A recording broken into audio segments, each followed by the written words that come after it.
இந்த தீயசக்தி திமுகவை பத்தி ஒரு 2 வார்த்தை பேசிட்டு போயிடுறோம்பா. இப்போ ஒரு புதுசா ஒரு ட்ரெண்டிங் ஒன்று கொண்டு வந்திருக்காங்க.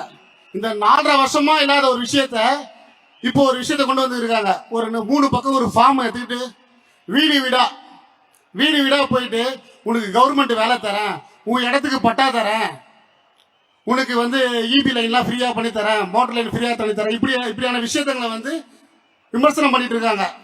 ஏன்னா இப்போ அவங்க இப்போ வர எலெக்ஷன்ல அவங்களுக்கு ஓட்டு போடணும் மக்களுக்கு. அதுவும் எந்த டைம்ல இரவு 10 மணி டைம்ல 9 மணி டைம்ல 2-3 பெண்களை வைத்து இந்த மாதிரி வீடா போயிட்டு வாக்கு சேகரிக்க இந்த மாதிரி ஒரு புதுசாக கொண்டு இருப்பேன்.